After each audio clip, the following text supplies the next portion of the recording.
As a police leader who has responded to many mental health calls, I recognize the need for tools that enhance collaboration between behavioral health and law enforcement. Gelada simplifies co-responder and crisis response programs with smarter data and communication solutions.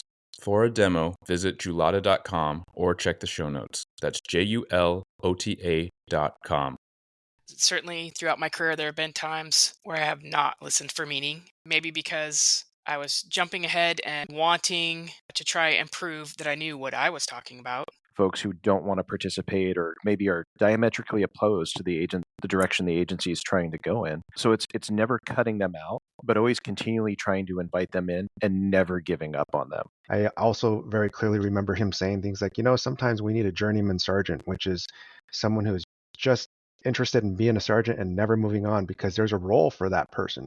At other times, the chief's role is to look way beyond the horizon, and sometimes looking 2 to 5 years out. My challenge to sergeants is I feel like they have some of the most influence in an agency culture. Welcome to Blue Grit Radio, the podcast that explores making better cops for a better community. I'm your host, Erik Scairpon. I've been an active police officer since 2007. We will dive into the aspects of police culture, health and wellness, leadership, and mindset.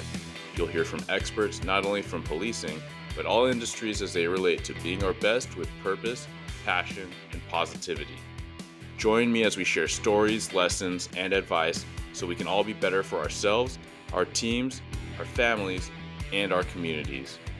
All right, ladies and gentlemen, welcome back to another episode of Blue Grit Radio. This is a gritty panel series, so we're diving into leadership, and I'm excited to introduce the star-studded cast we have today, and that's absolutely pun intended because we got a lot of stars. We got chiefs, we got a retired chief. So I will just go around the room. Chief Cherie Harris from Kirkland PD, Washington. Chief, thanks for coming on the show. Thank you very much for having me, Erik. Please I was go just ahead. going to say, I actually listened to your podcast. I've got a little bit of a commute and have appreciated your content. Honored to be here. No, thanks so much. And it was great to connect on the webinar about recruiting and hiring. And in that, I loved what I heard you say about agency culture and wellness and a lot of what you're doing. Kirkland's close to where I work and where I grew up. And so I do know a lot of cops, and it's very clear to me that there's a very healthy culture there and that you're a part of it. So really appreciate you coming on to talk about leadership today.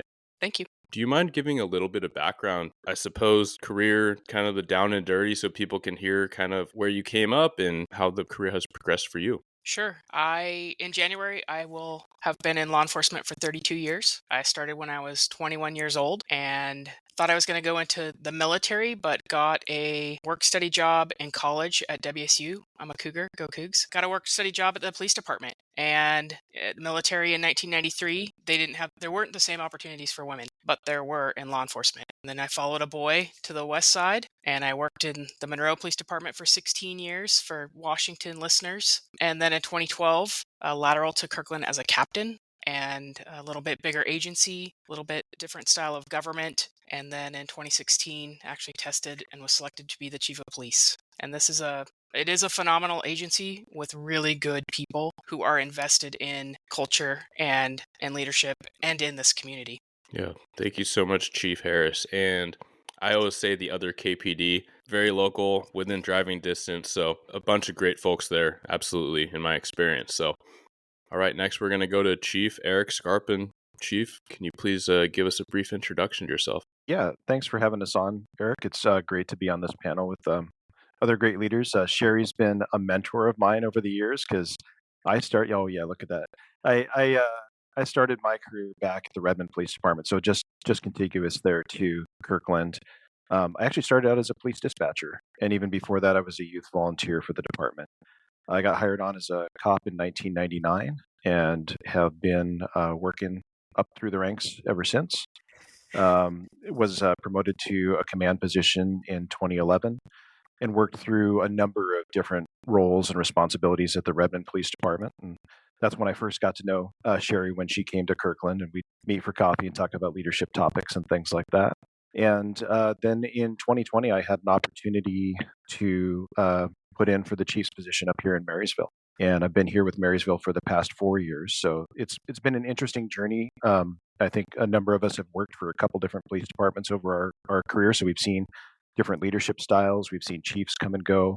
And now we've each had the opportunity to kind of set our own tone for our agencies and what we believe the best vision of leadership can be in a policing agency. So up here on the north end of the Puget Sound region, just north of Everett. So if any of your listeners are familiar with the Puget Sound region, we're close to the water, but we're far enough away from some of the more intense Seattle politics that tend to affect law enforcement in our area. We've got a great supportive council here and leadership, and I really enjoy working with the team up here. Thank you for that introduction, Chief. And I have been excited to see what you've been putting on and bringing up in Marysville. Also have met a bunch of good folks that work in your city through recruiting efforts and engagement efforts. It really says a lot when you can get that vibe, again, culture being a byproduct of leadership and them all interacting together, as Chief Harris nodded to a prior episode. So yeah, thank you again, Chief. All right, next up we have retired undersheriff, Chris Shang. Chris, could you please give us an introduction? Thanks, Erik, and hello to your listeners. So for the audience here, I spent 28 years at the Mountain View Police Department. That's located right in the heart of Silicon Valley, surrounded by a couple small companies you might have heard of or used, like Google, LinkedIn, Facebook, Intuit. So yeah, it's a very tech kind of industry. And then I retired from that agency and with the last 2 years being as a chief there. But then I moved over to the San Mateo County Sheriff's Office. Spent about a year and a half there as the undersheriff. And now I get to do my dream job as the executive director of The Curve. And I'm sure we'll talk about that within this podcast as well. So it's an honor to be here among some great chiefs that I've met, or I think most of you I've actually interacted with online on LinkedIn or Instagram. So it's the fun power of technology that connects us from all these different areas. Yeah, absolutely. Thank you, sir. And yes, it is using our powers for good. We talk about social media and all the ills and societal ills and all the negativity and the swirl, but certainly, LinkedIn, even Instagram, can be used to share all these positive ideas. And that's why I've invited all three of you here. For anyone to ascend to the level that you have, you had to interact with and be a part of and take on leadership. You've interacted with great versions of that. I think, as anyone can recognize, you've probably interacted with or seen some not so great versions of that. And that's where this is really such a passion project and passion, supposed topic for me, is because I know that so many listeners range from prospective, pre-hire officers and law enforcement professionals all the way into retired, right? And so recognizing that we all have a seat at the table and we need to build leadership at all levels, that's where I really appreciate being able to pick your collective brains and build that mentorship essentially at scale. So that's really what today's conversation and project is about. I do have a list of topics that, I could go on and on, but I know that very often, we can get into like one or two and we might just end up riffing off that a whole bunch. So these are big things, and I'm just going to start by kind of rolling it off and see what that evokes in each of you. I think about culture and I think about building alignment. And, a lot of times when people think about climbing, I hear it now because we have a sergeant assessment coming up and people have been solicited or they've been nudged from their peers or from people above. And this notion that you have to play politics. And so I kind of want to throw that on the table as well, whether it's playing politics or building alignment or trying to just build cohesion between all these varying people that I like to think generally mean well. But when you hear that type of prompt or that challenge in building cohesion, what does that invoke for you? And that might be in general, or that might be in your current role. Big questions here, Erik. Erik Scairpon from Marysville. I think what you're talking about ultimately for everyone on their leadership journey is how you build influence, right? And how you translate personal influence into perhaps that positional role. I like to talk about promotional opportunities when they come up. That's usually silly season, right? Suddenly everybody's trying to present a project or maybe position themselves to get in line to be in that next role. And really, I know from me now, there's two things that a chief or a sheriff gets to do really significantly, and that's to hire people into the organization and then promote people into those leadership roles. And so one of the things that I'm looking for and that I'm always talking about with my people is how are you acting outside of that promotional opportunity, right? How are you building influence? How are you demonstrating leadership? One of the most important concepts that I came in touch with back in 2010 was the concept that everybody in an organization is capable of leadership. And that means that from the line employee to the chief, everybody has a role to play in driving good outcomes, making good decisions, and guiding others away from maybe poor decisions or poor outcomes. And it can be little stuff like, you're walking through the station and there's a piece of trash in the hallway. Do you take that leadership opportunity to bend down and pick it up, or do you just walk by and think, well, that's not my job, right? So it's that personal ownership. It's that belief that, it's how we treat each other in the organization that's really, really key too. So if you've got leaders who are coming up through the organization, and because we've all got informal leaders and we've got formal leaders in our organizations. So for folks that are in those informal positions, how are they treating other people? Same question for the folks that are in those formal positions. Because if we can't take care of each other within our organization, then how are we performing out there in the field? So that's two things that I really start to think about when you bring up those topics, is just generating that personal influence and also how you take care of other people, because those things are important, regardless of the role, be it an informal or a formal leadership position. I love that, Chief. And just to circle back, we talk about influence, and that can mean a lot of things to a lot of people, but I love how you boiled it down to these categorical things that you can control as agency leaders. And that's literally who are you bringing to the door, and literally who are you elevating to officialized points of influence, right? And so we can recognize that's a quick way that you can start to build and mold culture. And then there's all the more subtle ways, like the everyday thing, right? Nod to leadership at all levels. I love that ownership. That's something that I've been talking about a lot, right? Recognizing that all officers need to be leaders in their own right. I mean, they're absolutely leaders in the community. And some people might roll their eyes, probably not the listeners of the show, but the listeners can nudge their peers to be like, no, you are a leader, because when stuff hits the fan, and you're the first one on scene, where are they looking? Like, where are people in panic and absolute shock looking to? They're looking to you, and you feel confident in that role. You're going to rise to that role because of your intellect, your values, your training. And so, I absolutely love that. Thank you for sharing that. Chief Harris, what does that invoke in you when we would talk about building alignment, building cohesion, as Chief Scairpon basically reformatted it, maybe building influence? I guess I'm lucky in that I had an opportunity to build a strategic plan in Kirkland just before I became the chief. And so I was a captain at the time, and we had a lot of department-wide input.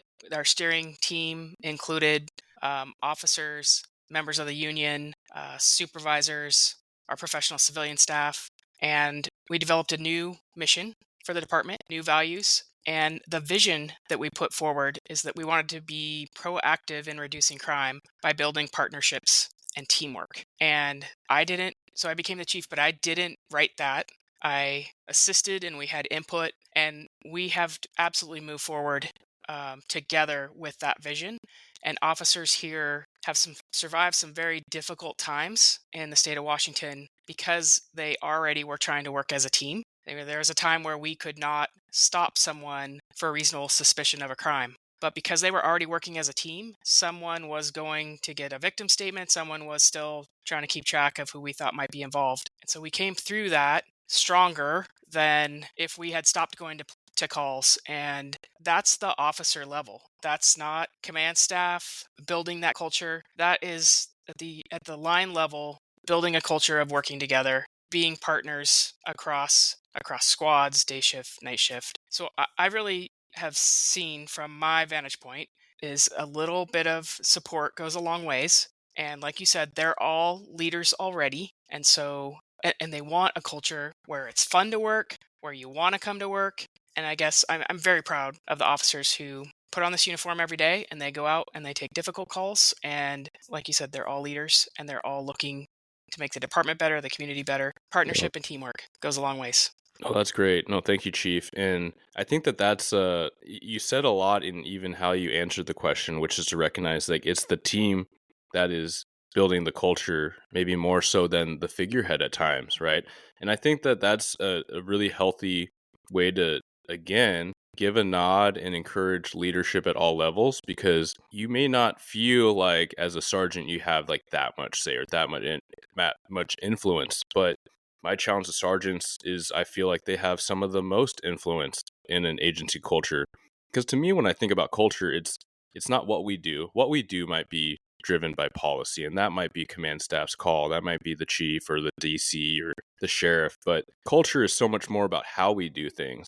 And I think that by creating buy-in, by giving support, by showing value, projecting value towards our people, like embracing that team and that partnership that you spoke so well about, that's where people feel invested. That's where they feel engaged. And that's where they're going to carry the vision and the mission that, in your example, like they got to be a part of that. I think that that's extremely valuable for us to all think about. Not sure what you prefer, sir. Is it a retired chief, retired under chief? I'm thinking of an acronym. I have to write it down, but I think Chris, the happy retired guy, is perfect. So happy retired guy, HR. yeah, Yeah. HRG. Yeah. But yeah, if I could jump off, I think the original question also included something about this mysticism around promotions and stuff like that. A quick story that I thought of when you brought that up is I remember my very first command staff meeting as a brand new lieutenant, where we went in and decided who got promoted to sergeant just based off an existing process that took place. Prior to walking through that door, I had in my head what I thought everyone else thought was, oh, they have who they want to pick in mind. They have so-and-so's buddy. All these things, right? And I was mystified watching the process open up in front of me, which was actually a very organized way where the chief at the time would go around the room and call out biases and set the stage for everyone in the command staff and say, look, if you've worked with someone, I want you to call out that bias. I don't want to hear about any news or rumors if it's not within the last couple of years. And please understand that, if you worked alongside this person, that's great, but also call out your bias, right? So I then proceeded to watch this very systematic way of weighing the pros and cons of every candidate. And then the chief also set the stage of saying, okay, here are the needs of the agency. Because right now, sometimes there could be short-term needs. Sometimes there could be long-term needs. I also very clearly remember him saying things like, sometimes we need a journeyman sergeant, which is someone who's just interested in being a sergeant and never moving on because there's a role for that person. At other times, the chief's role is to look way beyond the horizon, and sometimes looking 2 to 5 years out, you can predict that there's going to be so much turnover. We need to start moving this machine right now, and so you make that promotion that may potentially skip someone, right? So there's so many more factors. And I remember very clearly, all of us have probably been there. You're out on patrol, it's midnight, you're parked next to your beat partner, and all you do is come up with the conspiracy theories about who got picked, why they got picked, why they didn't get picked, right? And you have this other phenomenon is when you are the one studying for that promotion, you put so much time and energy into that. You are 110% convinced that you are the logical pick. I've seen it happen so many times. I've even felt this, right? You're like, I got to be the person. And then when you get told no, which is going to happen more times than not in your career, it's just this huge shock. And then, people at that stage have an option. They can either go complain and just completely nosedive, which I highly recommend against for all your listeners. But it happens. I've had people melt down in my office, or take the high road. It's okay to be disappointed, but just learn from it. There's always something to learn from it and grow. And then when you come back and test again, you will have been a better person. Yeah. Yep, that's huge. And I think that connects back to what the other chiefs have shared too, is that ownership and then that recognition of the team, right? We all have a role and we all have a part we can play. And we did talk about that in a solo interview, HRG Shung. But yeah, how people handle that bad news or how they handle that defeat. And that might not even be just promotion. Like we could expand that out to, hey, I wrote this proposal for this great tech or this awesome program and Sarge shot it down or command shot it down. I didn't give a reason. And this is where I like to, a little Jockoism, right? Like take extreme ownership and recognize that ability to refine, like seek feedback, think about how you could get better, because absolutely everything's a lesson. And you might truly have like that great idea that maybe the boss says no.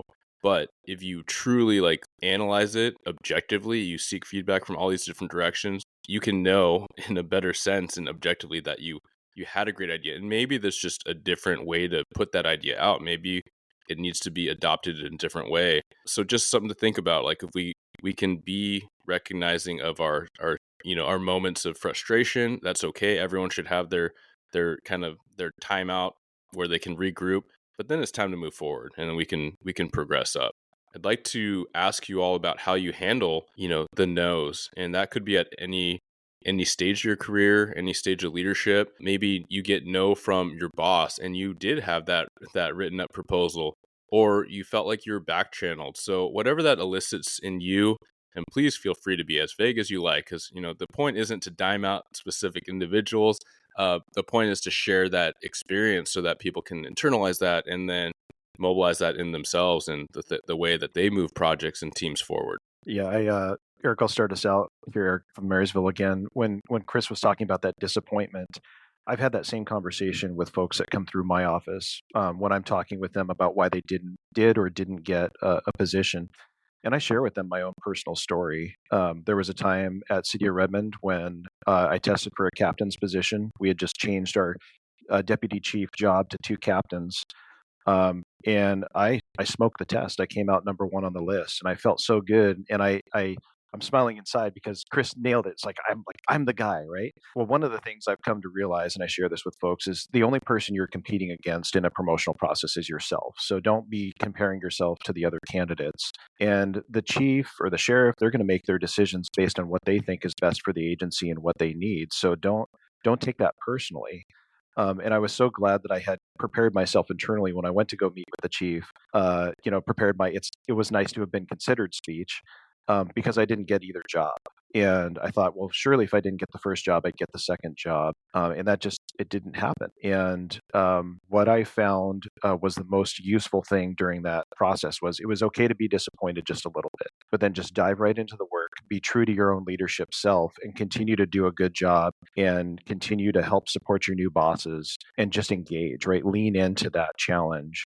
Everybody needs to go off and maybe, complain privately to a friend and go, gosh, I think that was wrong. But you just can't show that in the workplace. And that's not being political. That's just moving forward, because the job interview for the very next position that comes open started the moment after you leave the chief or sheriff's office, right? And this is for whatever it is for the next proposal, because sometimes we're going to submit proposals and it's going to be a budgetary constraint. And it's like, this is a great idea. We just don't have the money for this right now. So it's not a no, it's just a not now. And I would encourage people to look at those promotional disappointments as the same thing. It's not a no, never, but just a not now. And one of the things I've committed to doing for my people is when they come in and meet with me, if I've skipped over them for some reason, I'm going to tell them why. And I'm going to give them some breadcrumb trail to follow in order to help improve themselves or get to where I think they need to be in order to fit into that role. Because to the point earlier I made, it's like culture for the agency is so important. So I can't promote somebody who isn't living up to the ideals of the organization, even if they performed well in a promotional exam. And if it's something where they have a great idea, but we're outside the budget cycle, then we start talking about like, okay, well, let's get you looking at grant opportunities that might be able to help us move this forward, because this is a great idea. But it's just so critical to not let those kind of challenges set you back. Sure, be frustrated for a minute, but then dive right in and push forward. I love that. And a couple things I want to highlight again are the no versus not now or not yet, right? And I think we all realize that when we're in the thick of it, as HRG Shung brought up, like when you're the guy or the gal, right? Like, you kind of need that. You need that belief to have the confidence to get the thing. So that's kind of the double-edged sword there. Because you're so invested and you put so much time and emotion and passion into it, but then when you don't get it, it's such a letdown. But I think that if we all challenge ourselves, look at the timeline of our lives, and when something seemed like the biggest deal and you laugh about it now, and maybe that was like high school, right? And maybe for the younger listeners, that might be high school, middle school, that breakup or whatever, right? That thing that seemed like the world was falling apart, but you look back and you're like, well, I've learned a lot since then. And what advice you'd give your younger self, I think that's absolutely translatable, where if we step outside of the moment, we know if we're positive thinking, if we're moving forward, just focus on progress and development, that this too shall pass. And there's a lot that can be gleaned from that. So maybe the feedback, when you go about the feedback and you check your ego, maybe it literally is, there wasn't money in the budget and it is what it is. But there's a new budget upcoming and there's proposals that start in June. So put it in your calendar in April to have it all dialed in, or Have you ever looked for grants? Have you ever written a grant? That's work, right? A lot of people be like, I mean, they're gonna peace out. They're not gonna deal with that, right? I've dealt with it recently, and I borderline regret it because all the headaches that have come with trying to write contracts. But that's neither here nor there. My point is, like, when you get the feedback, you can actually do something about it. And maybe the feedback's like, I didn't think it's that great of an idea. Okay, then ask why. Why not? In a respectful way, right? Mind your manners, mind the chain. There's proper ways to get that feedback. But I love how you put out a lot of those examples for people to take tangibly for their own circumstance. The page 2 on that was, in less than a year later, I was actually in a captain's role. And I attribute that to just leaning into the experience and being positive and being optimistic and just saying, you know what, if it's not going to happen now, but eventually, and not really tying yourself too closely to that advancement opportunity. Yeah, no, that's good. Anything else? You know, I just like to tell people this, it's a misnomer when you talk about the corporate ladder, climbing the corporate ladder, right? It's really more of a, not that we work corporate, but it's really a jungle gym, right? It's hopping from play structure to play structure. You're going to fall down, you're going to scrape your knees, but most often you're just going to be climbing, and most people's careers, right? We all remember the yeses, but I always tell people that I help mentor or coach. I go, I've been told no more than I've been told yes.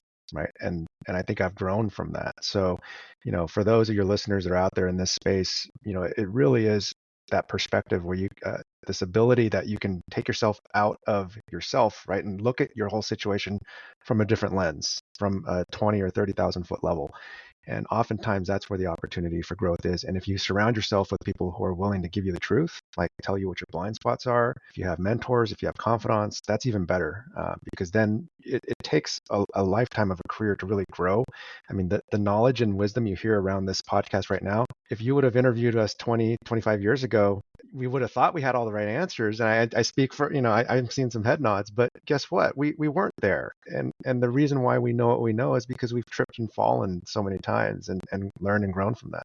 Yeah, that's fantastic. Chief Harris, anything to add on that? I really support what Chris and Erik both said. I think there's also an element of learning to communicate in a different way. And when I was a baby cop, I only had one way of communication, and I thought it should have been the supervisor that learned how to communicate differently with me.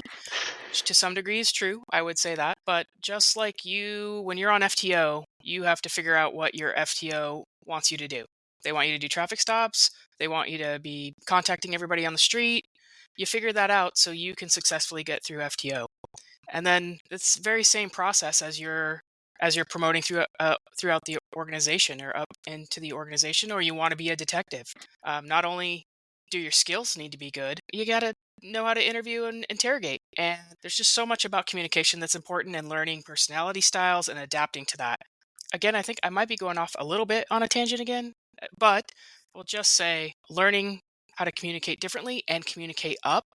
I talk many times to young supervisors who want to, we have corporals and sergeants, and I'll ask a corporal, you know, how well do you know the lieutenant in operations, in patrol? And they'll say, oh, well, that's for the sergeant. The sergeant talks to the lieutenant. I don't talk to the lieutenant. Well, then how do you know how to support the sergeant? And you want to be a sergeant. How do you know what's expected? And so I just encourage everyone to try and talk to as many people in their organization as they can when they're working on promotion and throughout their careers, but especially when they're working on promotion, to find out, is this the right fit for me too? Is this something I want to do? Will I even like it? And hopefully not to take this in too big a different direction, but so I've been the chief for a little over 8 years, so I have made a lot of mistakes. And one of the things that I'm trying really hard now to do is not say no as often or as quickly. I again, am very proud of this organization. It's very professional, but as the chief, I have approved visible tattoos. Never in my career did I think we'd ever have sleeves on cops. We are approving now. The listeners can't see Erik, but he's got a beautiful beard. You can have a beard Not now this, Erik. as a police officer, and trying to adjust simple things that are a big deal for new police officers for sure. And so just finding ways how it doesn't have to be an immediate no, and that's hard, especially with some of the traditions in law enforcement. We don't have to shine our shoes anymore at the Kirkland Police Department, but they better be black and they better be clean. But no vans, right, Chief? you know what? I love my Vans boots. Vans make good boots, and I didn't know that. They're great. I Oh, heard that good there for was you. an officer wearing Vans, and I went to briefing. I'm like, "Where's the Vans? Let me see them." They're actually decent boots. Who knew? Yeah. No, I love what you said, Chief, and I don't think it went off course because really when we're talking about, how do you navigate like the no's or how do you navigate the hardship, and you brought up so well communication. I mean, I really think that's why we learn about communication at every stage of leadership training. And you get so many eye rolls because people are like, well, I know how to communicate with people. It's like, no, we don't. And I'll say, like, and I can be quoted later if someone wants to call me out, but cops are not great at communicating. We are not great at communicating. We have to be intentional about slowing down and thinking about audience. I'm starting with me when I say we, because so many calls, you talk at people. We cut people off when we're taking a theft report. We're like, oh, we don't need, hey, like, we don't need what happened last year. We need what happened today. And that part's fine, right? You got to get PC fast to find the suspect. There's tangible reasons why, right? But then it becomes fill in the blank. And oftentimes we're right because of pattern recognition, but sometimes we're wrong. And does anyone like being interrupted? No. More than anything, cops hate being interrupted, right? And so I can remember a host of times where communication didn't go great, myself being the offender, right? And so even within the last year, different rank, things are just a little bit different. People hear what you say a little bit differently when you have command rank than when you had the sarge rank, and they feel a little bit differently when you said that thing as a sergeant than you did as an officer. And so I want to introduce that, for our up and coming leaders especially, because I recently had I appreciate this, right? I had an officer, but then also a different sergeant kind of introduce this notion that when I pause and I try to frame what I'm saying, it comes off as disingenuous or it comes off as a little political. And then they get really squeamish because, oh, politics, that's what the chiefs do and this and that. And I didn't really offer any sort of, defense. I just kind of internalized that. And I circled back to one of them in a totally different conversation months later. But I was like, you know what? I thought about what you said and I want to be effective. And so that's where I really took that comment as feedback. And I tried to question, where is this coming from or what could I be doing differently? But I was like, I don't know that I would do a lot differently. Like the reason why I pause in what I'm saying is because I've been doing this longer, and so many times I say just what comes out, and it's really not what I meant. And sometimes I'm too caught up in the moment. And so I want to be careful about what I'm saying because words matter. And I've been the recipient of that. And the officer totally got where I was saying, what I was saying and where I was coming from. But in the moment back when, like, it was interesting feedback for me. And I think that's where you do get that dynamic where as you climb, you have to appeal to all these different audiences. And I can see why someone would label it a certain way, like, oh, playing politics. I mean, call it what you want. Like, you could call it playing politics, or you could call it being mindful of your audience and wanting to be effective in communication. I talk to my wife entirely different than I talk to my daughter, entirely different than I talk to my coworker, because we have different relationships. So it should be different. And when you talk to a room or you're on a podcast, you're going to sound different than when you're, going car to car. And so I just kind of wanted to share that insight that I've been chewing on, kind of going off of what Chief Harris said. I'm curious if anyone has anything to offer off of that based on change in roles or change in audience. We just actually posted this on the Curve channels just a couple days ago, and Simon Sinek was talking about listening, right? And he had this quote, which typical Simon, he kind of dropped this huge bomb. He said, listening is not just hearing what the words were said. Listening is actually hearing the meaning of the words that were said, right? And that's like part one of listening skills. Part two of that is making sure that people feel heard. And, we are often in our everyday communications, to your point, on patrol, we often go 0 for 2 in that category because we want to just fill out the boxes on the face page and get on to our next call. And oftentimes we have the ego or the arrogance to think we know better than everyone. But just imagine, if you will, we're out on a call when we actually stop, just pause for a second and listen for meaning, one, and then you leave that call with people feeling like they were actually heard, even if their perspective was crazy. I mean, it's simple enough, but that's a skill. And it's a skill I can't think of any police academy that teaches that skill. I can't think of any supervisor school that teaches that skill. So it's just one of those huge gaping training opportunities that across the country, if we just start to build into our promotional assessment centers, whatever it is, and once people get promoted, we start integrating those types of skills. I think a lot of good comes out of that. just building on what Chris had there, what I'm hearing from that is also a concept I absolutely love for building alignment in an organization and building trust, because I think trust really comes into play when you're trying to get people all organized and go in a particular direction, right? And that's the say-do gap. So, do the things that we communicate to our people, what's the time difference between when we say we're going to do something and when we follow through on that? And the shorter that time distance is, and we can't get carried out of hand with that, right? But if we say that we're going to do something, we have to follow through on that, and that helps generate that trust, which contributes to alignment. And frankly, that's what Chris described too, being out on a call. If we're there with that person, or if we're talking with one of our colleagues, and we promise that we're going to do something, if we follow through on that, that's generating trust in the organization, and that's helping contribute to that culture of alignment and knowing that we're supporting each other, that we're building in the right way. Because if we know that when we don't do something either out in the field or with our coworkers, that's when we're dealing with internal complaints or external complaints, right? Hey, the cop came out, they didn't listen to me, they didn't do what they said they were going to do, they didn't write the report, or we've got internal, or we've got HR in on the conversation because people are upset with each other because there's been a loss of trust. Yeah, no, that's huge, and I think that what you said reminded me of that notion that we can repair things. Like we can fix miscommunications. Like it's not just like, oh, that was done, move on to the next call, like kind of FTO goldfish brain. No, but it's whether it's on patrol and you cut somebody off because it's not safe, and you're interrupting them, and you're like, hey, we're not going to talk about this right now. Go back inside. When we see them later after the scene is safe, as I have more in my later years, unfortunately not my earlier years, I would just move on with it and not really pay it much attention. But to go back to somebody and say, hey, I'm sorry I yelled at you. This is what I was encountering. And sometimes I ask if they understand, and sometimes I just leave it there. And most of the time, someone said, hey, no, man, you're good. Like, I get it. I was just curious. And I'm like, I get it too. Like, I could see that. And it goes just back to empathy, right? If you can take a moment and just not be like, well, I would do the same thing, but just imagine why someone may do that similar thing. If you were them, living in that environment, and that's literally what 5 cop cars are responding to. They're not cops, right? They don't have the same insight you do, because a lot of us would be like, well, I'd never pop my head out with 5 cops. I would hole up inside.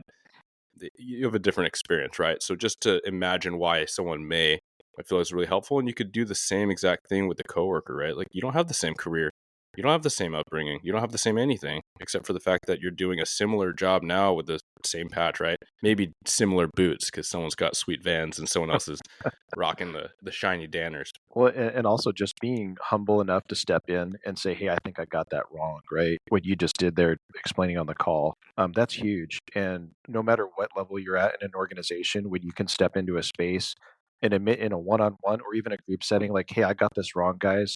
Can you give me some grace on this? I'm learning from it. I made a mistake here. That's also huge in generating trust and generating alignment, because we're not perfect. We're all human. We all make snap judgments or assumptions that lead us down a wrong path. And it's really critical that we own that mistake, and we're publicly own that mistake when appropriate too. Anyone else have anything on that? I just wrote it down. I like what Chris said about listening for meaning. And certainly throughout my career, there have been times where I have not listened for meaning, maybe because I was jumping ahead and wanting and interrupting almost all the time, but wanting to try and prove that I knew what I was talking about, or I knew how to solve what I was hearing, and didn't take the time to really listen to the meaning behind what was being said. I certainly have felt as a leader pressure to solve what was being said and or have an answer for it like that, like right away. So I'm going to take that with me, and I'm going to write that down and leave that here so I can work on that myself. No, I love that. And I've actually heard snippets where each of the 3 of you have essentially introduced that introspection, but as well as that notion of like kind of regrouping and circling back on what it is you're trying to work on. And I had this reflection recently where I felt, and this goes with, I suppose, identifying your own style of leadership and coming into yourself. That was a conversation I had with, I have it written down, I didn't want to get it wrong, but HRG Shang. Essentially like your own leadership maturity. And I felt like I had to have the right answer all the time as a new sergeant. I felt like I had to have the right answer right away as a sergeant. And I'm not talking about critical incidents and seconds mattering. But when seconds don't matter, I suppose my own thinking out loud is taking that moment and being okay saying, I'm not sure. You build in a lot of these tenets that we're already talking about. Does anyone have any experience in that, in addition to, Chief Harris kind of reflecting that, where you recognize maybe more effectiveness from taking a moment and considering something, even though you're top dog, you're the number one, everyone's looking to you for answers, right? There's a lot of power in taking the approach you just described, whether it's as a brand new sergeant or as a brand new chief, because we're taught in our culture of policing that we should come in and know all the answers. Even though last week you were an officer and this week you're a sergeant, somehow you get this I don't know who made this up, but we all feel like, okay, I need to have all the answers and I can't show weakness. I can't show that I don't know. And that's typically when mistakes happen. Typically, that's a track that you don't want to go down. I'm reminded very early on as a brand new detective, when I first rotated into the person crimes unit, my sergeant, who had a little bit of experience in detectives, but not a lot, he sat me down and said, look, I don't have all the answers. And if you get to a point where you don't know what you're doing, come to me. And if I don't know, we'll go find out together. And that was hugely impactful on my leadership style, because I heard like a guy that was confident, but also he had the humility to know when to go ask for help, right? And so my first command staff meeting as a chief, I emulated that. And I said almost the same message. I said, hey, everyone, we're going to make mistakes, but around the table, we have enough collective historical knowledge and expertise to really steer the ship in the right direction. And when one of us fails or falls down, and it's going to happen, we have each other who will pick each other up. And by doing that, you're kind of level setting that it's okay to make those mistakes. And I told our staff, I would rather we make small mistakes, and a lot of them, than the giant colossal one that costs someone their life or gets hurt, right? So, it's the leader's responsibility to kind of set those environments early on, and oftentimes it comes at the expense of your ego. And so the sooner you can get your ego in check, the better, your career is going to go as well. Yeah, just echoing what Chris had there, it's 98% of the time in our business where we have the time to take that kind of time, right? And it's so important because there's not every second in policing is an emergency. There is going to be that 2% of our job where it's like, nope, we're making a decision. It's happening right now. It's not a collaborative process. I need you to cover this side of the building, that window. We have a suspect. But that is the minority of what we deal with. And so many times, if we slowed down, just reminded ourselves of that 98%, and that's the 98% that generates our organizational stress, that affects our wellness, that can affect our entire culture. Just slowing down and taking the time to deal with that in an appropriate manner. And like Chris said, not being afraid to say, I don't know, or let me think on that. That's an interesting idea. I need some time to think that over. That's huge. It's the same strategy we use. We're like, don't send an angry email, right? Hold on to that, or don't try to solve a problem on a Friday. We will be infinitely better at solving this problem Monday morning when we're all fresh, as long as it's not an emergency. And that's really comforting to hear, dare I say, progressive chiefs. I know some people react, but like forward-thinking chiefs and leaders to say like, yeah, we could take a beat, because the wheels of government don't move super fast anyway. And so like, let's not force ourselves into a hasty decision or a hasty comment, right? Or it makes me, I suppose, validated when I see a lot of thoughtful young leaders being like, man, I don't feel like I have the perfect answer. Cool. That's why we have a team.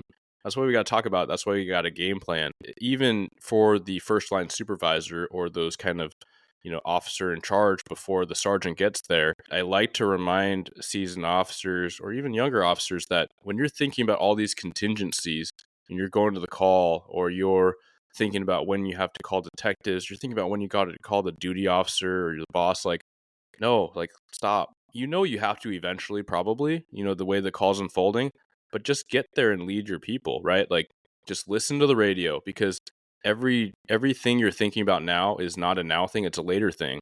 And so deal with it later. And you're occupying valuable brain space because you are also a first responder, not a second responder, or like command staff, sometimes like the fourth or fifth like level of response, getting woken up in the middle of the night. No, like, get all your ducks in a row, get what you need there right now with on duty, whatever have you.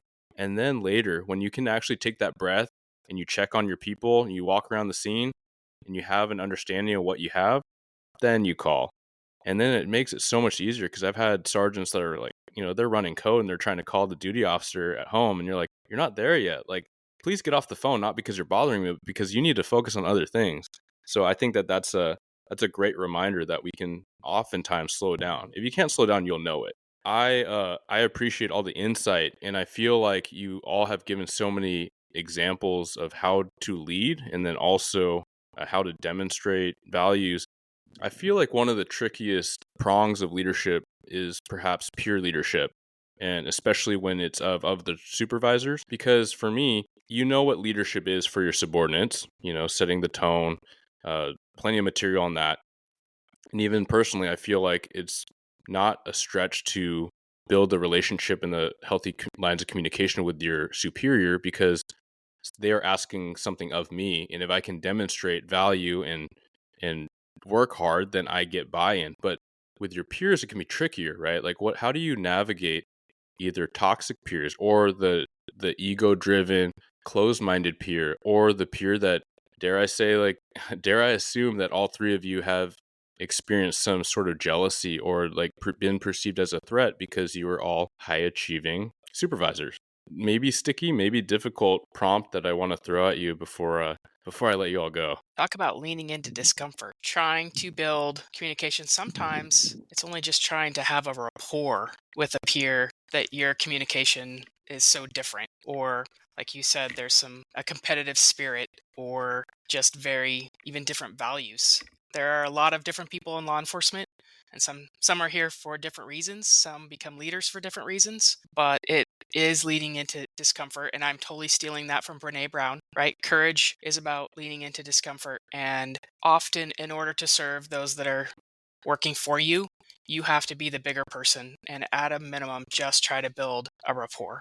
I mean, we all want to be friends, but it just life doesn't work that way, right? But that's a big topic, Eric. That's a whole nother hour, I think. Yeah, it might be. Eric, I kind of go back to a model in my mind of we're building a campfire, right? And this goes back to where we started talking about building influence. And we're up here in the Pacific Northwest. At least 3 of us are on the cast today, and it sometimes gets rainy this time of year. And when we're trying to build a movement within an agency, it's about attracting people towards where we want to go. And there is an element with building that campfire and trying to bring people into that circle. It's like, hey, it's warm over here. We're having fun. We've got treats. Cops love treats. And not ignoring the people that don't want to be part of that. Because you talked about folks who don't want to participate or maybe are diametrically opposed to the direction the agency is trying to go in. So it's never cutting them out, but always continually trying to invite them in and never giving up on them. And ultimately, what you're trying to do with this model is build that peer pressure in a positive way to move the agency in a positive direction. And the conditions on the ground are different in every police agency across the United States. We're never going to be able to say, well, you just do these 3 things and you're good. So that's going to look different for every agency. But again, it's just about trying to attract people to where you're going continually through conversations. I know Chris has led when he was chief down in California, he's led like book groups to get people talking about things. We always use books during our promotional opportunities. We just use a Dare to Lead from Brene Brown during our commander's test. I was talking the other day with a candidate who wants to test at the police corporal level. I said, well, hey, have you checked that book out? He's a corporal, right? He's not taking the commander's test. Might be interesting to know where the commanders are thinking and what they're reading and what they're consuming. So, start getting people engaged along that pathway to try and get them to where you want to go. Because our people are capable of great things. And sometimes they just need to have the path shown to them. I'm like, hey, this is how you get to where we need you to be. And some people will not want to go along that path, and that's okay. So it's okay for them to be a little lonely on that. And I know that's maybe a little harsh to say, but we can't sacrifice the benefit of the group of folks who are going in the right direction and let somebody be a boat anchor out there. So, but we're never going to give up on them. Never. Yeah. Oftentimes I feel like those minorities that are so, they're such a point of dissension. They can be so loud and they can feel so prevailing, but they might be extremely, a niche. But I do like that. I suppose it integrates with this concept of caring for your people, right? Just because you're out there, you don't want to come in. The invitation's open. And I think it was a clip I recently saw, Simon Sinek, that I think the application that would be most natural is more for your friends or your family, right? That a strange family member, basically what I'm getting at is that there's a way that you can show that and remind that the door's open, but not wallow with them, right? And I think that oftentimes as leaders that care, especially people that come from, that's a piece of their leadership ideology or philosophy or their peer support where they'll wallow down with them for too long. They'll overinvest in those people that are, the dissenters or the toxic individuals, wanting to bring them back and like just burn too much, because it might sound cold, but the moment I highlight the fact that the more time you spend with that person, you are inevitably taken away from your other people that are on board and want to go and want to grow. You only have so many hours of the day. You only have so many hours of the shift. You only have so much emotional bandwidth. So that's I suppose my takeaway, hearing that tip that you shared, integrating it with some other concepts, and certainly something that I struggled with a long time and continue to do so at times until I remind myself that there are other people here that want to grow, right? I love what everyone's saying here. I think the only perspective I'd add from maybe a slightly different angle is I used to tell people that, just assume that everyone you see in the hallways is dealing with something, and give each other a little grace, right? And because as cops, we are so great at putting on our body armor, and, we put on our mental, emotional body armor too. And we come and it's like, hey, how you doing? Hey, I'm great. Meanwhile, the house is on fire at home, relationships are on fire. And at times that can contribute to why people are the way they are. Maybe that person who's a jerk is that way because their teenager is just going through something they don't want to share about, right? And so, we give each other a little bit of grace and practice that and model that. I think, it opens the door, because you never know, that sets the scene for you to maybe be able to actually help minister to that person, and that's when those intense conversations happen and the healing begins to happen little by little. It's a lot of work, but a lot of times just sitting in the mud with somebody when they're going through something, and that could completely turn that persona around, and so it's just kind of this different perspective to always keep in the back of our minds. Yeah, I think that's a healthy recognition. Maybe I could go around the room and just ask what everyone would like to close with and offer those up and coming leaders that are tuning in things to think about. I guess I can start. The policing profession has always been in the state of flux or change, even though we all know we don't want it to change. That's the one thing we do know looking forward, is that it's going to constantly change. So the challenge before us is to be adaptive leaders. And like you said at the beginning of the podcast, we're all leaders, right? You don't have to have rank. Get that out of your head right now. Everyone has influence. Everyone's a leader. So to that end, really just be a learner, not only being highly proficient at the skills, perishable skills like driving and DT, but really start learning from outside of the profession as well. Because guess what? The people you deal with every day on the streets, they're from outside the profession. And the more you can learn about thought leaders from books, podcasts, anything, it's going to just benefit you as a person, and it's going to benefit your career path as well. Great. Thank you, sir. I'm doubling down on the learning organization, the learning individual, right? The more that you can continue to challenge yourself, and that's, if you're a detective and you want to be a detective for your entire career, that's cool. But how can you continue to learn new things in that skill set so that you are the very best version of yourself moving forward? And if you're on a leadership path within your agency, how do you continually challenge yourself to be a better leader?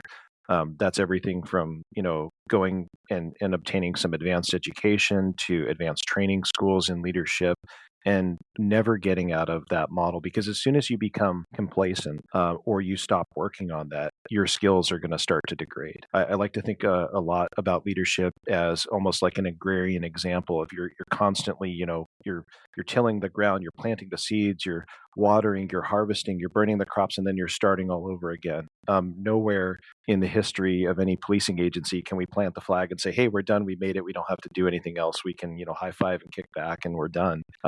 You've got to keep learning. And with that is growing your network, right? Your listeners right here continually tune into thought leaders and are hearing a lot of different perspectives on policing, including your own. So continue to do things like that and make connections outside of your own law enforcement agency. Good ideas in law enforcement is just like making movies in Hollywood. Let's steal from each other's great ideas and use them and continue to riff on them and make them better. And we're all going to get better together as a profession if we do those kinds of things and share ideas and continually learn from each other. Absolutely. Fully agree. There are days that leaders come to work and they feel a heavy burden. And then there are days where you come to work and you finish the day and you're like, this was the best day ever. And it's hard to figure out the difference between the two. But I think everything that Chris and Erik just said, or how to help you get to that day where it's a little easier and it doesn't feel as heavy, is continuing to learn, continuing to build relationships, not just within your agency, but outside your agency, where, I said sometimes I would jump for an answer to try to prove that I would have it. People outside your agency, finding a mentor outside your agency that you can talk to that isn't going to tell everybody within your agency that you didn't have the answer often, right, is super supportive. And again, learning and listening, trying to listen to positive things that are going to help you be more positive. Get into the mud to support people, but otherwise stay out of the mud. Yeah, continue to learn, continue to build relationships. I love that. There's so much value in those closing remarks from each of you. And in that, I hear a lot of reminders of giving yourself grace, right? Taking that moment, taking that breather, looking at the long term, looking at the big picture. Also, just methods that you can cross-pollinate and build constructivity, throughout the region, throughout the whole profession, really, right? By sharing ideas. And by sharing ideas, we're all going to raise the bar, and then the next generation can riff off that and build it even higher, right? So it's all a team aspect. And I love that notion of seeking mentorship, because oftentimes that can provide the most objective view, especially when it's someone that hasn't seen your whole career unfold and hasn't had the context of everyone you work around and all the personalities and history therein, right? They can look at it and help you kind of challenge some of these narratives that you may even have against yourself, right? So just being patient and positive. Thank you so much, each of you, for not only your time, but sharing all of your insights. I mean, these are difficult topics and questions for a reason. I knew that I certainly would get a lot from it. And then a lot of this project is recognizing that this is a way that we can scale this mentorship, right? So for those tuning in, if you want to help mentor and build some others, share this episode out. So thank you again so much. Erik, thank you so much. Thank you. I'm honored to be here. Thank you for tuning into another episode of Blue Grit Radio. As always, support this community by subscribing, giving us a 5-star review, and following, liking, and sharing posts on Blue Grit Wellness on Instagram. You can reach me there or email me at bluegritwellness@gmail.com. Be well and stay gritty.